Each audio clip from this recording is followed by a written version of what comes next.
Hey guys, so today we're putting the last finishing touches on my straw bale structure.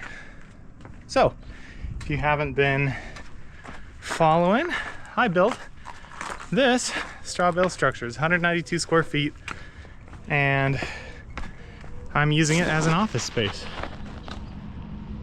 It's pretty cool. It's got a nice interior, super thick walls. But one thing I didn't realize, or I realized, but I just didn't know where to put it, was I needed to put a drain. So I got a 3-inch drain, and I'm digging that out right now. So we had a good rainstorm a little while ago, and I need to get this. So I went to Lowe's, and I got some PVC 3-inch 90 degree. I got a round grate. I got perforated coax, C-O-E-X.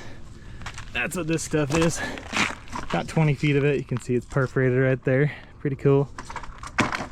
I'll be able to use that to put this drain in. And all we're doing is we're taking the water that comes down these stairs right over there, right there, and we're pulling them all the way through here.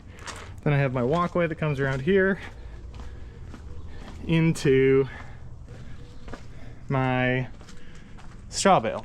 The straw bale is awesome. It's really nice. I just need to protect it. So these walls are lime walls. They're made out of lime and sand.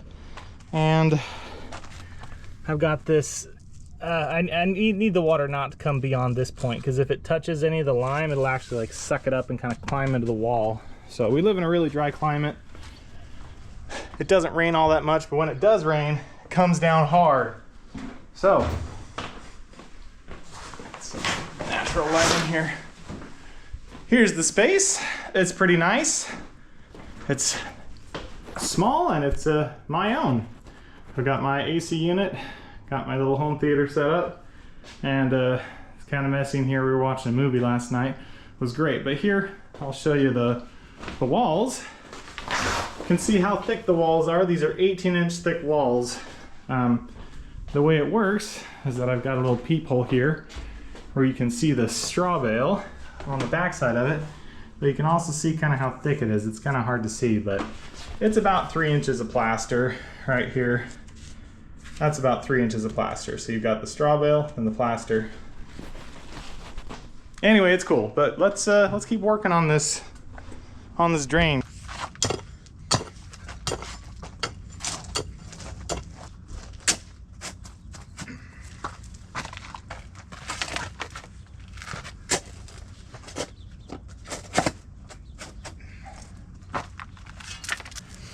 All right.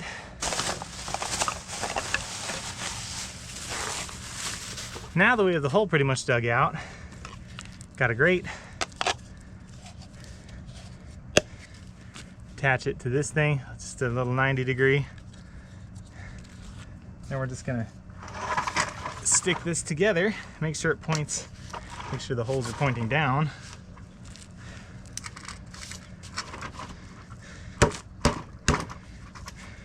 There we go. Super easy, super simple.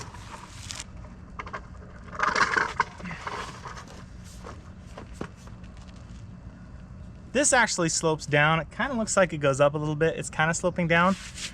It's not a perfect slope though. There's probably a little ridge in a couple spots, but this is for flooding. It's got holes in the bottom so it can drain out. The thing is, if there's a lot of water coming through, I just need it to go that away. So that's what this is for. It's 3-inch pipe, should work. Any of the water that comes around this way. When we get big flooding, the flooding is gonna go on the road over there for the most part. I just have a little bit that comes off the roof through the downspout and through here, and that's the water that I need to get to continue down the road. So, I mean, that's pretty much it. So that's the drain. Run it all the way out. This is 20 feet. Run it out here. So I'm just gonna clean this up a little bit, make a little channel for it to go out. There's some stuff it's gonna hit, it's gonna go out that way. So make a channel and it'll just head out that way. So I was just wrapping up the video. I'm making it right now, and I realized you probably want to see the finished product. So here we go. Drain, channel, and it runs out underneath here, cleaned up really nice. And yeah, and it's a hot day here in St. George. It's 109 right now. The high is supposed to be 112 to 114 depending on where you look. So it's gonna be toasty today. Thanks for watching. I'll see you in the next one.